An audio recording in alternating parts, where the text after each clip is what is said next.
오늘 하나님 말씀 보도록 하겠습니다. 하나님 말씀은 오바댜 1장 1절부터 14절까지입니다. 구약 1285쪽입니다. 제가 가진 성경 1285쪽.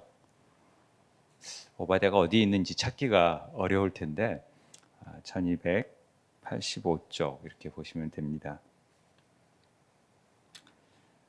내용이 길어서요. 교독하도록 하겠습니다. 제가 먼저 읽겠습니다.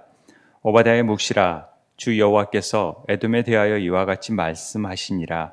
우리가 여호와께로 말미암아 소식을 들었나니 곧 사자가 나라들 가운데에 보내심을 받고 이르기를 너희는 일어날지어다. 우리가 일어나서 그와 싸우자 하는 것이니라.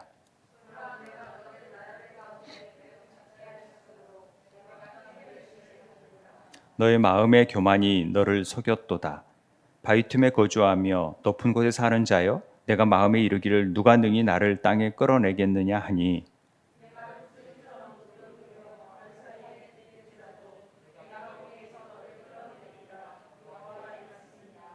혹시 도둑이 내게 이르렀으며 강도가 밤중에 내게 이르렀을지라도 만족할 만큼 훔치면 그치지 아니하겠느냐. 혹시 포도를 따는 자가 내게 이르렀을지라도 그것을 얼마쯤 남기지 아니하겠느냐. 내가 어찌 그리 망하였는고.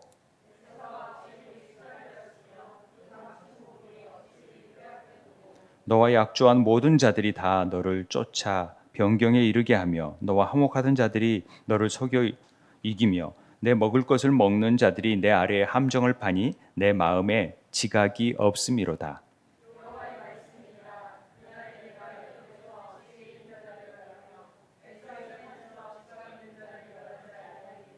드마나 내 용사들이 놀랄 것이라. 이로 말미암아 에서우 산에 있는 사람은 다 죽임을 당하여 멸절되리라.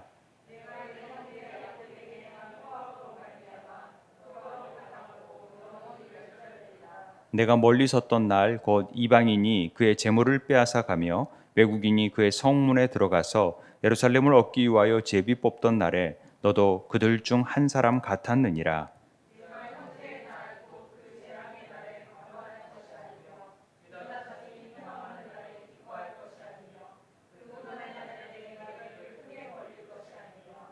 내 백성이 환난을 당할 날에 내가 그 성문에 들어가지 않을 것이며 환난을 당하는 날에 내가 그 고난을 방관하지 않을 것이며 환난을 당하는 날에 내가 그 재물에 손을 대지 않을 것이며 내 거리에 서서 그 도망하는 자를 막지 않을 것이며 고난의 날에 그 남은 자를 원수에게 넘기지 않을 것이니라. 아멘. 이 오베다서는 구약 성경에서 가장 짧다라고 하는 성경에 해당이 됩니다. 보통 한 장 길이가 시편처럼 119편처럼 굉장히 긴 장도 있지만은 여긴 21절밖에 안 되는 아주 짧은 성경 중에 하나입니다. 그러나 짧은 성경임에도 불구하고 그 내용에 있어서는 굉장히 어렵고 또 굵직굵직한 신학적인 주제들이 많이 들어있다, 이렇게 신학자들이 얘기를 합니다. 특별히 교회 역사가에서 그 제롬이라는 사람은 이 오베데서를 가리켜서 길이에 반비례해서 굉장히 어려운 성경이다, 이렇게 말할 정도입니다. 그래서 이게 뭐 어렵나 생각할 수도 있겠지만은 굉장히 깊이가 있는 책이다, 이렇게 말들을 합니다. 그래서 오늘 이 특별히 오베다서를 강의를 설교를 잘 들어보시지 못했을지라도 오늘 오베다서를 통하여서 우리에게 주시는 하나님의 음성에 귀를 기울이고 우리 삶 속에 적용해 보기를 원합니다. 우리 1절입니다. 제가 먼저 읽겠습니다. 오바댜의 묵시라, 주 여호와께서 에돔에 대하여 이와 같이 말씀하시니라 라고 되어 있죠. 오바댜의 묵시다라는 말은 성경에 보면은 하존이라는 말은 묵시, 하존이라는 말은 환상, 이상, 비전이라는 뜻이에요. 이게 하자라는 말이 바라보다라는 거니까 하나님께서 오바댜의 묵시다, 이 요한계시록 계시, 묵시, 이런 비전, 하나님께서 말씀하시는 거예요. 환상을 통해서 말씀해 주시고, 그러니까 오바댜를 통해서 지금 말씀해 주시는 내용이 뭐냐? 에돔에 관해서 지금 얘기하고 있다, 이렇게 보시면 됩니다. 오베다라는 말 자체가 다시 생소한 인물이잖아요. 우리 뭐 하박국, 요나 선지자들 이름들을 많이 알아요. 그런데 오바다에 대해서는 자칫 좀 교회를 오래 다니신 분들도 오바다서가 어디 있지? 또 오바다가 누구지? 이런 생각을 가질 분들이 간혹 있어요. 그런데 사실 이스라엘에서는 이 오바다라는 이름이 굉장히 흔한 이름이에요. 우리나라에 뭐 이렇게 흔한 이름들 있잖아요. 영자 뭐 이렇게 자자 돌림이라든지 영이 철수 뭐 이러듯이 뭐 흔한 이름이라는 거죠. 그런데 이 오바다의 이름의 뜻은요, 우리가 잘 알던 히브리어 말에 아바드라는 말이 있어요. 아바드라는 말은 우리 생명어삼 할 때 하나님이 땅을 경작했다, 예배하다라는 말이 이 아바드라는 말에서 시작됐어요. 땅을 경작하고 섬기고 일하는 것을 통해서 하나님을 예배하다는 말로 발전이 돼서 예배하다는 단어는 아바드라고 되어 있다는 거죠. 그 아바드라는 말과 여호와, 야훼를 얘기하는 야라는 말이 합쳐지니까 여호와를 섬기는 자, 여호와께 일하는 자, 여호와를 예배하는 자. 그러니까 일하는 사람은 종이잖아요. 그러니까 여호와의 종, 이런 뜻으로 오바데라는 말이 그런 뜻이 있다라는 것을 알아두면 좋습니다. 그러니까 하나님을 섬기는 자가 지금 우리에게 말씀하시는데 쉽게 말하면은 너무나 흔한 이름이에요. 이스라엘에서는 하나님을 섬기는 일들이 마땅한 일이잖아요. 그러니까 흔한 이름을 가지고 지금 에돔에 관해서 얘기를 하고 있다, 이렇게 보시면 됩니다. 성경이 12명 정도가, 이 오바댜 빼놓고도 12명 정도가 나와요.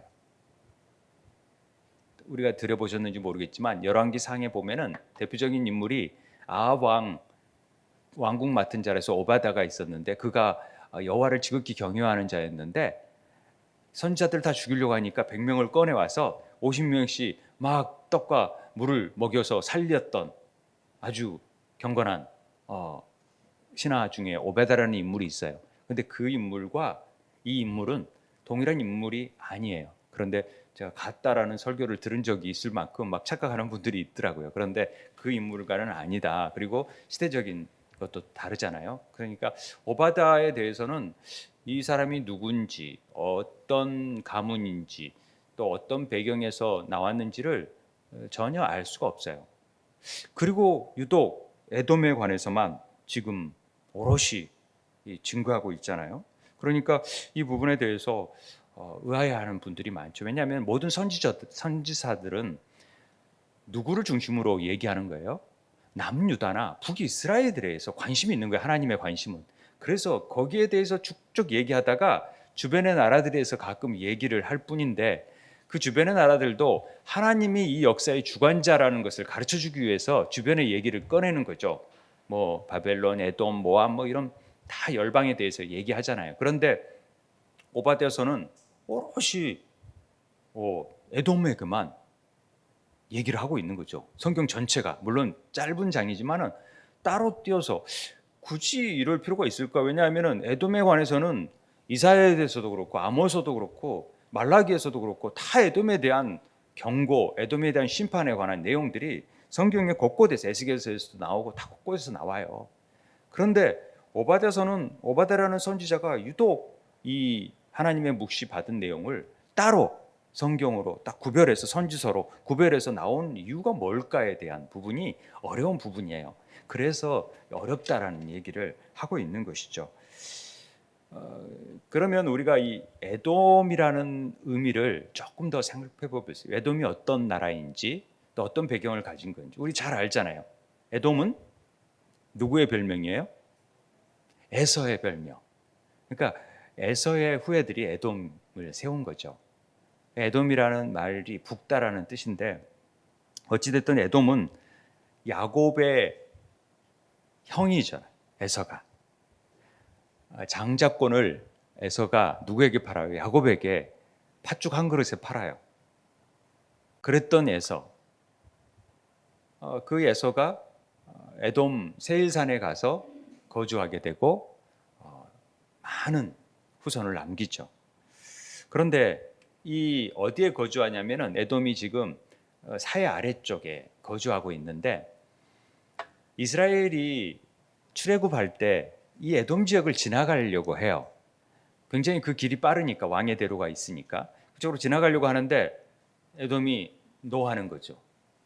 우리 좀 형제니까 좀 지나가게 해주라. 우리 너희들을 건들지 않고 그냥 거기로 가나안으로 가려 그런다. 그랬더니 노해요. 그러니까 감히 우리를 노해? 그러니까 충분히 이 이스라엘 백성이 에돔을 쳐 싸움을 걸 수가 있는 상황인데 하나님께서 딱 신명기 2장 4절 5절에 보면은 야 그들이 너희를 두려워할 건데 걔들 다투지 말라. 그 땅은 내가 이미 그들을 기업으로 줬고 네 형제다. 그러니까 동족 에서의 자손이 사는 지역을 지날 때 건들지 말라. 이런 얘기를 해요. 그런데 민수기에서 보면은 이스라엘 백성이 가나안에 거기를 이제 우회해서 가나안에 들어가는데 끝까지 괴롭힌 방해한 사람이 에돔이에요. 그리고 에돔은 사울 왕과 다윗 왕 때 끊임없이 유다를 괴롭혔던 블레셋과 에돔은 아주 전쟁을 많이 치루었던 나라 중에 한 나라가 에돔이에요. 근데 결국 남유다에 예속돼요. 솔로몬 때 다 그 에돔을 점령해 버려요. 그래서 식민지화 해버리는 거죠. 그래서 결국은 에돔은 식민지로 있다가 언제 독립을 하냐면 아하스 왕 때 독립을 해요. 그래가지고 한 나라를 이루게 되거든요. 그런데 독립을 해가지고 남유다가 막 멸망할 즈음에 바벨론에 멸망할 즈음에 남유다 사람들이 너무나 힘드니까 그 모압 뭐 다 이쪽에 사람들을 모아가지고 연합군을 만들어서 우리도 바벨론 한번 대항해 볼까? 이러고 있을 때 에돔이 슬쩍 거기 안에 포함됐다가 슬쩍 빠져나가서 바벨론 편에 들어요. 그래가지고 바벨론이 유다를 멸망시킬 때 에돔이 혁혁한 공로를 세우죠. 그래서 이런 배경하에서 지금 에돔 너희들이 유다가 멸망할 때 제비 뽑던 자리에 너희 그 자리에 있었다. 이 얘기를 지금 오늘 얘기하면서 그 배경하에서 지금 이 묵시가 전달되고 있다라고 보시면 돼요. 이런 역사적인 배경에 물론 있지만은 우리가 여기서 더 한 번 더 짚고 넘어가야 될 부분이 뭐냐면은 바로 이 에돔이라는 말입니다. 우리가 히브리어를 배우니까 그런 부분에 대해서 한 번 더 생각해 볼 수 있잖아요. 그러니까 이 에돔이라는 말 자체는요, 그대로 읽어보면은 에돔이라는 말이 아돔이라는 말에서 유래되었다라는 것을 우리는 볼 수 있어요. 이 아돔이라는 말은 붉다라는 뜻인데요. 우리가 아는 아담 아시죠? 아담이라는 말과 에돔이라는 말은 똑같은 글자예요. 그런데 이제 이 히브리어의 모음이 좀 틀려서 그렇지 똑같은 말이에요. 그리고 똑같은 원어에서 아돔에서 유래된 거죠. 그러니까 아담도 붉다라는 뜻이고 붉은 흙이라는 뜻이잖아요. 흙으로 돌아가는 거 아담. 그리고 에돔도 붉다라는 뜻이에요. 얼굴이 붉었는지 아니면 붉은 지역에 살았는지 좌우간 붉은 지역에 많이 살았었어요. 에돔이. 그래서 붉다라는 별명을 에돔이라는 별명을 얻게 되는 거죠. 에서가.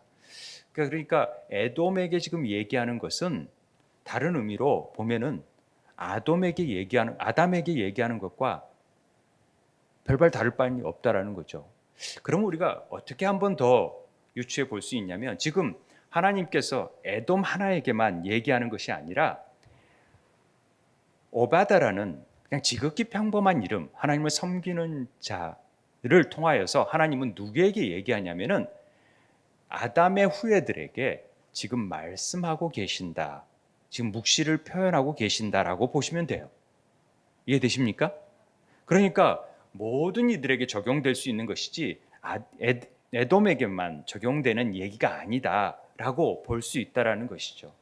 평범한 이름을 통해서 지금 하나님은 우리 아담의 후예들에게 어떻게 해야 하나님 앞에 멸망하지 아니하고 심판받지 아니하고 하나님 앞에 바르게 살 수 있냐를 가르쳐 주기 위해서 오늘 이 오바다서를 썼다라고 보면 되고 우리는 거기 안에서 그 의미를 깨달아 알았으면 좋겠습니다. 오늘 1절을 그럼 다시 볼게요. 오바다의 묵시라 주 여호와께서 에돔에 대해서 이와 같이 말씀하셨는데 우리가 여호와께로 말미암아 소식을 들었는데 곧 사자가 나라들 가운데 보내심을 받고 이르기를 너희는 일어날지어다 우리가 일어나서 그와 싸우자 하는 것이니라. 제가 이 말을 한국말이 참 이해하기 어려워요. 왜냐하면 지시 대명사가 우리, 우리가 누군지, 그가 누군지를 잘 모르잖아요. 그러면 이제 쉬운 성경 보면은 확실히 나타나는데 쉽게 이런 거예요. 하나님이 지금 사자들을 보내가지고 하나님의 천사들을 보내셔서 야, 이방 나라들 다 일어나. 일어나라. 그래서 그와 싸워라. 에돔과 싸워라. 지금 얘기하는 것입니다. 이해되시죠? 다 일어나. 그리고 확실하게 그와 싸워. 전쟁해. 지금 얘기합니다. 그리고 내가 그들을 굉장히 작게 만들고 멸시받게 만들어버리겠다. 그 얘기하시는 것입니다. 그러면 에돔이라고 하는 것은 우리에게 아담의 후예들에게 얘기한다면 지금 어떤 얘기를 하나님이 하시냐면 자 봐라. 하나님 앞에서 대적하고 하나님을 대적하는 편에 서 있는 자들은 하나님께서 어떻게 하든지 주변 나라들을 세워서 그들을 멸해버리겠다. 싸움을 걸겠다 하시는 말씀과 그렇게 들려질 수 있다라는 거죠. 저는 광복절에 오늘 오바댜의 말씀 우리가 읽었던 말씀 중에 오바댜의 말씀을 고른 것은 우리가 하나님 편에 서 있지 못하면 어떤 경우에도 이런 일제의 강압을 받는 그런 수단을 겪을 수밖에 없는 상황에 처해질 수도 있다라는 것입니다. 나라는 그렇고 우리 삶 속에도 마찬가지죠. 하나님 뜻대로 살지 못했을 때 어려움이 당할 수 있다라는 거죠. 그것은 하나님께 더 가까이 가기 위한 하나님의 방편이라는 것을 우리는 깨달아야 되는 것이죠. 근데 하나님이 왜 에돔이라는 아담의라는 자들에게 하나님을 대적했다 그러고 그래서 나라를 싸우게 하고 그를 작게 하고 멸시하게 하시냐? 그 이유가 3절에 나와 있습니다. 그 이유는 너의 마음의 교만이 너희를 속였기 때문에. 지금 이 얘기하는 거예요. 교만했다라는 거예요. 교만하니까 하나님을 대적하는 일이 생기니까 하나님이 그럼 싸우겠다라는 것이. 이건 엄청난 일입니다. 우리 신앙생활할 때 우리 스스로가 신앙생활에 방해받는 일들이 참 많아요. 하나님 좀 잘 믿어보려고 그러면 때 아닌 친구가 찾아오고 또 유혹하기도 하고 또 교회 한번 가보려고 그러면은 또 그날따라 전화가 와서 야구하자 그러고 골프하자 그러고 축구하자 그러고 뭐 이렇게 유혹하는 것들이 있잖아요. 술자리도 같이 가자 그러고 신앙생활을 방해하는 것들이 여러 가지가 있어요. 우리 삶 속에. 그런데 사실 그런 환경이 우리 신앙생활에 방해하는 것 같지만 실제적으로 그 주체는 누구예요? 결국 내가 지는 거예요, 환경에. 그래서 그 환경을 핑계 대는 거죠. 결과적으로는 문제는 누구한테 있어요? 나에게 있는 거예요, 내가. 신앙생활을 제일 방해하는 사람은 누구냐면은 바로 나라는 존재죠. 그런 문제들 때문에 내가 흔들리는 게 아니라 그런 문제들 환경 때문에 하나님을 떠나는 게 아니라 나 자신의 내 신앙 때문에 사실은 방해를 받는 것이고 내가 결정하는 부분이 되어지는 거죠. 그래서 오늘 너의 마음의 교만이 너를 속이는 삶을 살고 있다 이런 얘기를 하는 것입니다. 남이 나를 속이는 게 아닙니다. 남이 나의 신앙을 떨어뜨린 게 아닙니다. 결과적으로 신앙을 떨어뜨리는 것은 나죠. 내가 결정하면 돼. 그 환경이 어떠하든지 나는 그 일을 하면 되는 거예요. 말씀대로 행하면 되는 것인데 꼭 그 핑계를 대는 것뿐이죠. 그래서 우리는 교만이 우리를 속이게 만들어요. 우리가 별로 죄짓지 않고 남이 그런 것처럼 그렇다라는 거죠. 그리고 교만은 의외로 죄가 아니라고 생각하는 사람들이 꽤 많아요. 왜냐하면 남을 우리가 도둑질하거나 남에게 어떤 해를 가하거나 심지어 죽이는 일들은 큰 죄라고 생각을 해요. 간음이라든지 도둑질 우리가 이렇게 십계명에서 나오는 그 죄들이 있잖아요.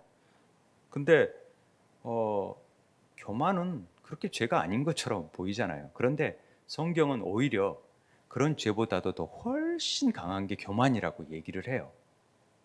그러니까 많은 선지자들이 바벨론의 교만, 뭔 교만, 교만, 니들이 다 교만해. 목이 곧은 백성이다. 이런 얘기를 하는 이유가 거기에 있습니다. 사람을 미워하면요, 그리고 도둑질한다든지 이렇게 드러나는 죄들은 마음의 양심이 있어요. 죄책감이 들어요. 그렇기 때문에 찔림이 있어서 돌아올 여지가 있어요. 이런 사람들은. 그래서 내가 정말 잘못했다라는 것을 마음속으로는 극구 부인해도 일말의 양심이 있어서 다 그런 것들이 있죠. 찔림이 있죠. 그러니까 죄책감이 있는데 교만한 사람은 이 죄책감이 없어요. 그러니까 대안이 없고 해결 방법이 없는 게 교만한 사람들이에요. 왜냐하면 뭘 두려워하거나 경외해야지 내가 조금 찔림이 있고 이렇게 하면 안 되지라는 마음이 들 텐데 그런 마음이 없는 사람들이 교만한 사람이에요. 죄책감이 없는 사람들이 교만한 사람들이에요. 그러니까 내가 뭐 당연히 그 정도는 할 수 있지 뭐 이렇게 생각하는 거죠. 그리고 그러니까 내가 하나님인 것처럼 내가 내 인생의 주권자인데 내 삶 내가 사는 거지 내 인생 내 것인데 이렇게 생각하면서 자기의 의도를 나타내는 것 자체가 보이지 않는 교만인데 그것은 우리가 교만이 아닌 것처럼 스스로 속임을 당하는 경우가 참 많다라는 거죠. 그런데 실제적으로 우리 안에 그런 교만의 소만 넘어가는 경우가 참 많다라는 것을 말할 수 있습니다. 우리 보통 주님, 주여, 주님이 나의 모든 것 되십니다. 그래 놓고 우리의 모든 결정권은 절대 주님이 우리의 주인이 아닌 내가 주인인 경우가 너무 많잖아요. 제 자신은 말할 것도 없고요. 그래져요. 목회를 하는 입장에서 주님만을 붙들고 산다 하면서도 스스로 내가 주인 되어서 행세할 때가 참 많아요. 특히 자녀들의 문제나 결정한 문제에 있어서 하나님께 묻지도 않고 내가 말할 때가 참 많다라는 거죠. 이게 교만이라는 것입니다. 교회 안에 이런 경우 너무 많습니다. 특별히 큰 교회, 큰 목회를 하시는 분들에게는 그러지 않은 분들이 참 많아요. 그런데 그럴 확률이 많아요. 제가 그런 걸 많이 보게 됩니다. 교회 주인이 예수 그리스도라고 말을 하면서도 본인들이 주인 행세를 해요. 장로님들이 그런 행세를 하고 막 목회자들이 그런 행세를 하는 교회들이 의외로 많다라는 것입니다. 저는 부흥을 꿈꿉니다. 우리 교회들이 참 많아져서 정말 지역을 섬기는 일들을 많이 하고 싶습니다. 그런데 우리가 정말 경계해야 되는 것은 그럴수록 교만해질 수 있는 확률도 더 많아진다라는 거죠. 그러면 차라리 부흥 안 하는 게 훨씬 낫습니다. 제가 이런 말을 해서 참 죄송하지만은 교만하려면 그래야 된다는 거죠. 그러니까 이렇게 막 그게 두려워요. 이름이 알려지고 나타나는 것 자체가 정말 두려워. 그래서 가능하면 뭔 인터뷰 하자 그래도 인터뷰 저는 그런 걸 안 하고 싶어요. 나타나고 싶지도 않아요. 왜냐하면 제 안에 그 교만이 있기 때문에 언제든지 고개를 쳐들고 나타나기 때문에 그렇습니다. 그래서 늘 얘기하는 게 끊임없이 우리가 말씀 앞에서 십자가 앞에서 자기를 부인하고 정말 십자가 붙들고 나는 날마다 죽노라는 사도 바울의 고백이 없으면 결코 이 교만에 넘어질 수밖에 없거든요. 제가 어떤 글을 봤었어요. 그랬더니 이 교만은 모든 은혜를 몰아낸대요. 은혜하고 정반대되는 게 교만이라는 거죠. 그러니까 은혜 아니면 살 수 없다고 하면서도 은혜를 다 몰아내고 자기 그래도 내가 이만큼 했으니까 내가 이만큼 노력했으니까 내가 뭐 부장도 되고 내가 성공도 하고 내가 돈도 벌고 내가 주식 투자해서 막 내가 능력이 있어서 이렇게 된 것처럼 보는데요. 천만의 말씀. 하나님의 은혜가 없으면요. 어떻게 이 자리에 앉아 있을 수가 있어요? 어떻게 가정에서 우리가 숨을 쉴 수가 있어요? 그냥 없어질 먼지와 같은 흙으로 돌아갈 인생들 아닙니까? 제가 우리 마음 안에 50가지가 있는 교만을 적은 글을 봤어요. 깜짝 놀랐어요. 50가지? 근데 다 있는 거예요. 하나님이 받으셔야 할 영광을 자신이 가로채어 가는 것, 하나님이 하실 일을 자신이 간섭하고 대신하려는 것, 하나님을 두려워하지 않고 거짓되고 가식된 삶을 사는 것, 하나님을 찬양하고 예배하며 높이기보다 자기 자신을 나타내려고 하는 것, 셀 수가 없어요. 쭉 보니까 읽는데 정말 이게 전부 다 내게 하는 말씀. 우리 성경 66권을 한마디로 얘기하면은 뭐예요? 내가 너의 하나님이다. 이 말은요, 내가 너를 주관하는 창조자, 주권자이다. 이 말이에요. 그런데 우리는 하나님의 창조권을 인정하지 아니하고 내가 주인처럼 행세하잖아요. 이게 교만이 싹터 있는 거예요. 교만이 뿌리를 내리고 있는 거예요. 이 교만이 들면 안 됩니다. 저는 아담이 이런 교만의 죄를 범했기 때문에 심판받아 마땅하다는 것을 지금 에돔을 통해서 우리에게 말씀해 주고 있다라는 것입니다. 우리 자신의 교만이 내 자신의 삶에서 하나님을 멀어지게 하는 것이 되고 있다라는 거죠.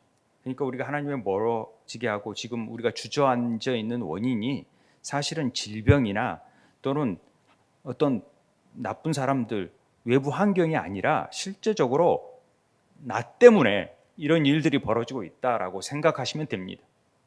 모든 원인이 뽀름이 꿀빠 다 내 탓이. 천주교에서는 내 탓이란 얘기 하잖아요. 나를 속이는 나, 나를 망치는 나, 나를 끌어내는 나, 이 교만한 내가 나를 속이고 있는 거예요. 왜 이렇게 교만하게 되었느냐? 우리가 알게 모르게 바이툼에 거주하면서 높은 곳에 사는 자들에게 내가 마음에 이르기를 누가 능히 나를 끌어내겠느냐? 내 스스로 보호막을 치고 안전하다고 생각을 하고 나를 여기서 끌어낼 자가 없다라고 생각하기 때문에 그러는 거예요. 에돔이라는 지역은요, 아까 얘기했듯이 그 당시에 에돔의 수도는 셀라였어요. 셀라 지역이 지금의 페트라가 있는 지역이에요. 페트라. 제가 2003년도에 성지순례를 가보면서 페트라 지역을 가봤어요.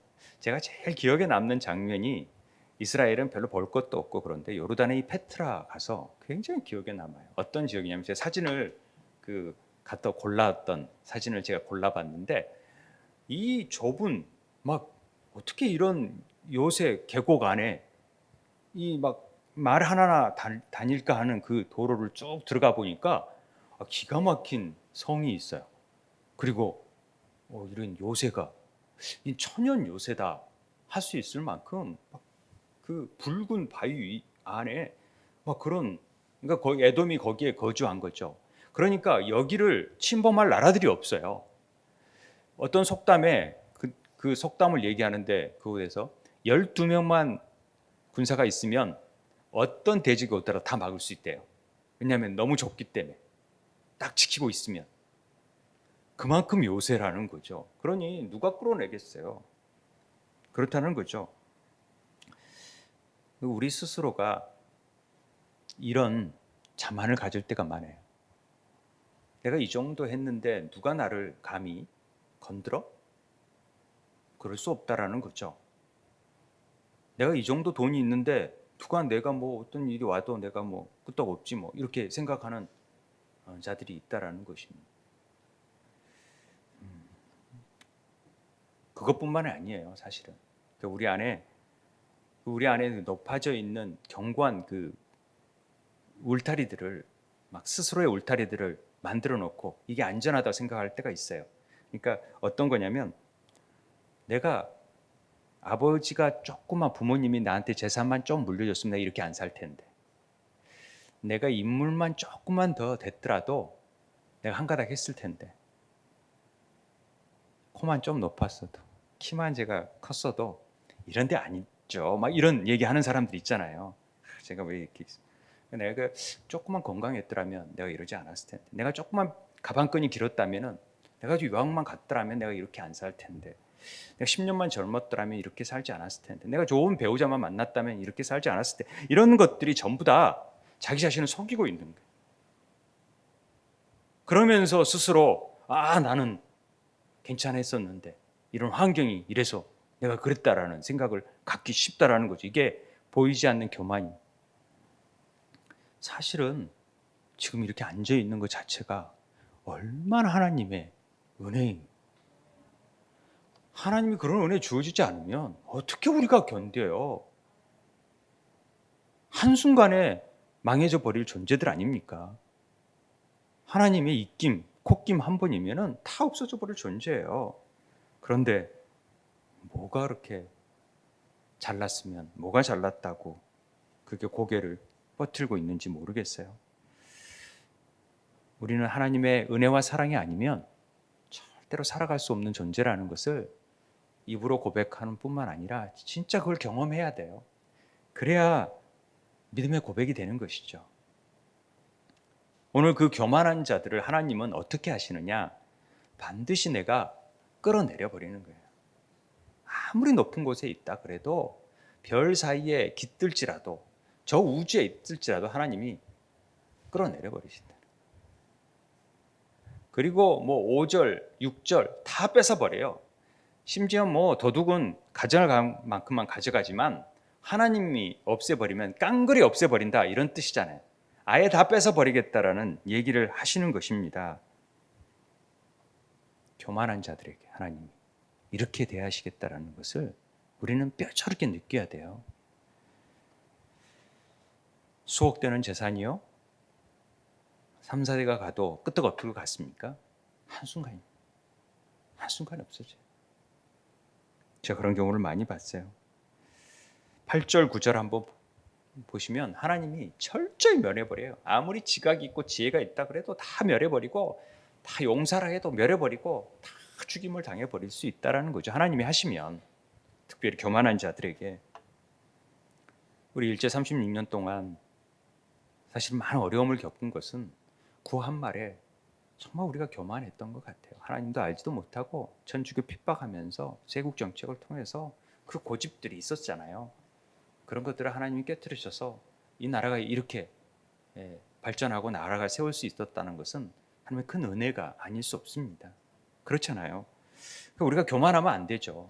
교만은 철저히 패망의 선봉이고 거만한 마음은 넘어짐의 앞잼이라고 잠언에 그러잖아요.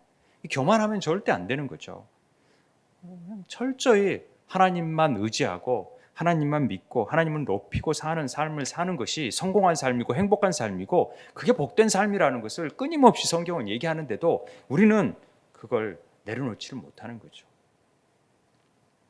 그러면 하나님께서 주의를 일으켜가지고 대적하게 만들어요.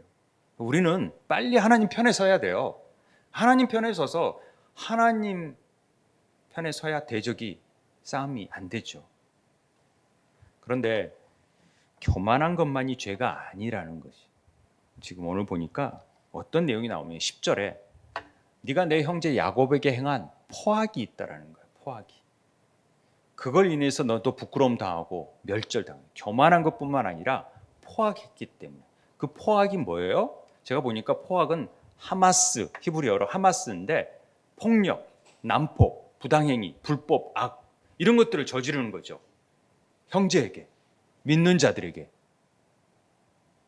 우리 믿음의 형제들에게 이런 해를 끼치는 일을 하는 일을 포악이라 그래요. 하마스라는 이슬람 단체도 있는 것 같은데 보면은 그렇죠. 그러니까 보세요. 그 포악이 구체적으로 어떤 거냐면 11절에 네가 멀리 섰던 날 이방인이 그의 재물을 빼앗아 가며 외국인들이 그의 성문에 들어가서 예루살렘을 얻기 위해서 다 제비 뽑기 할 때 그들 중에 있는 거예요.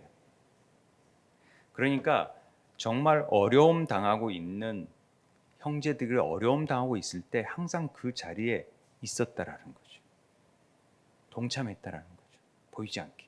그것들에 대해서 하나님께서 포악하는 일들, 멸절해 버리는 일들 가운데 하나는 그런 너희들이 그 일에 참여하고 있었다라는 것을 분명하게 얘기합니다. 그리고 구체적으로 어떤 일들을 얘기하냐면 절대 하지 말아야 될 8가지 일을 지금 이렇게 얘기하니까 한글로 쓰니까 좀 못 느끼지만 히브리 원어에 보면은 로라는 말로 강력하게 금지어를 통해서 그 재앙의 날에 방관할 것이 아니며 절대 안 해야 될 일을 너희들은 하고 있고, 기뻐하지 않아야 될 때 기뻐하고 있고, 입을 크게 벌리지 않아야 될 때 막 그렇게 여배 친구들처럼 막 잔소리하고 있고, 환난 당하는 날에 성문에 들어가지 않아야 되는데 들어가고 있고, 고난 당하는 것을 방관하지 않아야 되는데 방관하고 있고, 환난 당하는 날에 손을 대지 않아야만 되는데 하고 있고, 도망가는 자들을 막지 않아야 되는데 막고 있고, 그들을 팔아가지고 더 원수의 손에 노예로 팔아버리는 일들까지 하고 있는 일들, 하지 말아야 되는 일들을 다 하고 있다라는 거죠. 그게 포악이라는 것입니다. 이런 일들을 지금 하고 있다라는 것입니다. 절대 하지 말아야 되는 일이죠. 우리 수요일 날 알로 배웠잖아요. 하지 말아야 되는 일들을 하고 있었죠. 여기서 우리가 주목할 단어가 방관이라는 단어입니다. 라라는 말인데 방관했다라는 거죠. 이 방관이라는 것은 조사하는 거예요. 바라보는 거예요. 자세히 바라보는 거예요. 자세히 보고도 아무런 제스처를 취하지 않는 것은 방관입니다. 아니, 자기 형제들이 죽어가고 있는데 아무 일도 안 하고 있는 거예요. 그리고 오히려 떠들고 막 소리 지르고 그냥 기뻐하고 막 있다라는 거죠. 이건 전부 다 방관에 해당되는 죄입니다. 사실 우리가 방관은 죄가 아닌 것 같은 느낌이 들어요. 왜냐하면 어찌할 수 없잖아요. 아니, 바벨론이 유다를 공격하는데 에돔이 어떻게 해요? 볼 수밖에.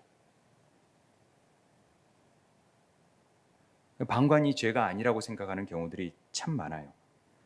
그런데 하나님은 이걸 죄라고 얘기하는 거예요. 이게 이제 방관을 다른 말로 하면은 신학적으로는 태만이라는 말하고 얘기할 수 있어요. 제가 왜 태만을 얘기하냐면 유대한 20세기 신학자라고 할 수 있는 독일의 칼 바르트라는 사람이 인간의 죄를 세 가지로 얘기해요. 첫 번째가 교만이다. 교만은 하나님께 대하는 죄다. 하나님을 사랑해야 되는데 하나님을 대적하는 일이다. 하나님을 자기가 하나님처럼 대하는 일이 교만이다. 그러면서 하나님에 대한 인간의 죄가 교만으로 나타난다. 그리고 두 번째 기만이다. 기만은 이웃들에게 대해서 도적질하고 빼앗고 탈취하고 막 아까 했던 에돔이 행했던 구체적인 일들. 그래서 우리는 기만을 죄라고 생각해요. 교만은 별로 죄라고 생각지 않아요. 그리고 태만도 별로 죄라고 생각지 않아요. 태만은 뭐냐면은 이웃들에게 하는 일인데 이웃들이 당하는 일들에 대해서 아무런 보기만 하지 행동을 하지 않는 일들, 이걸 태만이라 그래요. 그러니까 방광과 같은 거죠. 그러니까 인간에게 이웃들에게 하는 죄들은 기만이고 태만이고 하나님께 하는 죄들은 교만이라고 하면서 이 세 가지 인간의 죄를 얘기를 합니다. 저는 굉장히 일리가 있다고 생각합니다. 지금 에돔에게 아담에게 하는 얘기들은 니들이 다 교만했고 지금 기만했고 지금 태만까지 했다라는 얘기를 지금 얘기하고 있는 것이죠. 특별히 태만의 부분에 있어서 우리가 그런 일들을 많이 범하잖아요. 예를 들어서 뺑소니를 당한 사람이 있어요. 그런데 번호를 봐요. 그런데 신고하지 않아요. 왜냐하면 골치 아프거든요. 쫓아다니고 증인 쓰라 그러고 와서 하고, 그런데 네가 뭐 제대로 봤냐 하고 막 소송 걸고 막 그러면 골치 아프니까 아이고 그거 괜히 안 해야겠다. 이거요. 태만이. 그리고요. 누가 골목길에서 폭행을 당하고 있고 어려움 당하고 있다. 그러면요. 괜히 안 끼어들어요. 왜요? 잘못 끼어들어갔다가 칼 맞을 수 있고 괜히 같이 끼어들어갔다가 경찰에 조사받을 수 있고 그런 경우가 많잖아요. 그저 뒤집어 씌울 수 있고 갑자기 막 덤탱이 씌울 수 있는 일들이 있기 때문에 괜히 보고도 못 본 채 하고 지나가는 경우가 많아요. 이거요. 성경은 방관 태만이다. 이렇게 얘기하는 것입니다. 도움을 받아야 되는데 그냥 바쁘기 때문에 또 귀찮기 때문에 남의 일에 관여하는 것이 자기 취향이 아니기 때문에 그리고 또 손해 볼 수 있기 때문에 그냥 안 하는 거죠. 이건요. 성경에서 죄다 이렇게 얘기하는 것입니다. 어려운 일 당한 일이 있다면, 특별히 형제가 어려운 일이 당하면 반드시 도와야 되는 게 사마리아법에 어긋나지 않는 법입니다.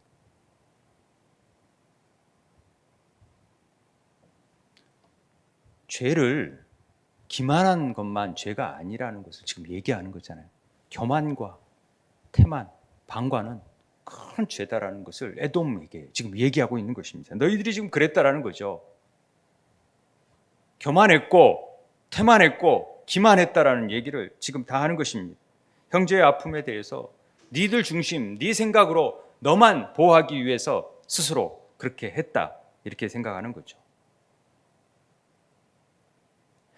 저는 재난지원금에 대해서 제가 정치적인 소견을 갖고 이런 거는 제가 성경에서 특별히 설교하면서 그런 걸 나타내 본 적도 없고 그걸 하지 않지만, 제가 그냥 신학적인 견지에서 오늘 말씀과 연관해서 한 말씀을 드리고 싶은 부분은 뭐냐면, 글쎄요, 그게 80%를 주고 100%를 주고 저는 좋다고 봐요. 다 어려움 당하니까 받는 사람은 좋겠죠. 그런데 그게 하나님의 방식은 아닌 것 같아요. 제가 볼 땐 정말로 똑같은 세금을 낸다 할지라도 많이 벌었기 때문에 많이 내는 거죠. 그런데 저는 봉급을 받으시거나 생활에 그래도 어려움이 없는 분들이 이 코로나 상황 속에서도 저는 많이 있다고 봐요. 그리고 오히려 더 돈을 버는 사람들도 있고. 그런데 똑같이 지급하는 거에 대해서는 저는 개인적으로는 좀 그렇습니다. 왜냐하면 정말 없고 힘들고 급여가 갑자기 못 받고 갑자기 직장을 잃은 사람들을 더 도와야 되는 것이, 저는 그게 마땅한 국가가 해야 될 일이라고 생각하는 사람 중에 하나입니다. 아니, 국가는 어떻게 그런 일을 할 수 있겠지만 저는 교회는 그래야 된다고 생각합니다. 그래서 고아와 과부 또 어려운 사람들을 소외되지 않게끔 도와야 되는 것이 교회의 역할이라고 생각하기 때문에, 똑같이 있다고 똑같이 우리 괜히 그 평등하게 합시다 하고 똑같이 하는 것은 하나님의 방식이 아닙니다. 민주주의가 아니거든. 하나님은 철저히 어려워 힘든 자들에게 있는 건 너희들 걸 나누고 있으라. 그렇게 하면은 똑같이 주는 건 저는 태만이라고 봐요. 정말 어려워서 힘든 사람이 더 있는데 나는 월급을 아무런 상관없이 계속 받고 있는데, 전혀 못 받는 사람이 있고 사업이 전혀 안 된 사람이 있는데 그런 사람에게 도움을 더 줘야죠. 제 개인적인 얘기라 정적인 상황 속에서 다를 수 있다고 생각을 합니다만, 제가 이렇게 오늘 말씀을 통해서 볼 때 저는 그게 하나님의 뜻인 것 같고 그렇게 여겨지는 사람 중에 하나입니다. 어찌됐든 그 중요한 게 아니니까, 가난한 자를 조롱하는 자는 그를 지으신 자를 멸시하는 것이요, 사람의 재앙을 기뻐하는 자는 형벌을 면하지 못할 것이라고 잠언에 얘기합니다.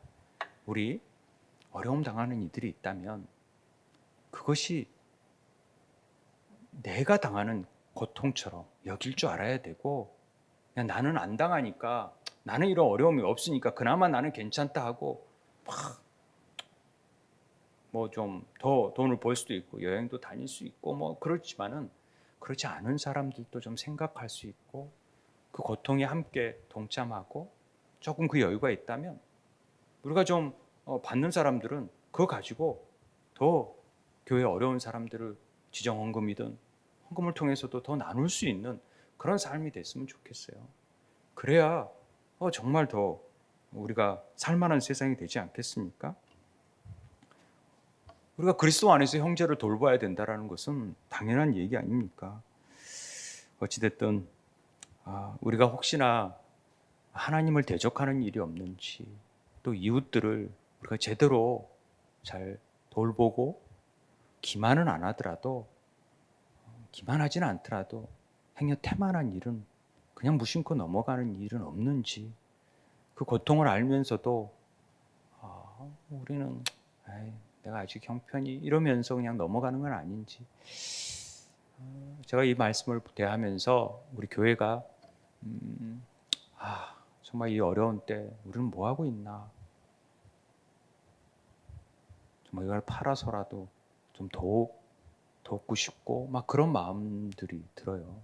팔 건물도 없지만 그렇지 않습니까? 그런 마음이 들어서 이런 좀 그렇습니다. 자고는 어찌됐든 우리가 이 아담의 가장 평범한 사람의 이름을 통해서 지금 우리들에게 하시는 말씀에 귀를 기울이면서 광복주일날 정말 이 위안부들의 아픔들, 또 어려운 분들을 향해서 뭐 저런 일 가지고 저렇게 울겨 먹나 이런 말을 안 했으면 좋겠어요. 왜냐하면은 그들의 고통이 되어보지 않으면 절대로 이해할 수 없거든요.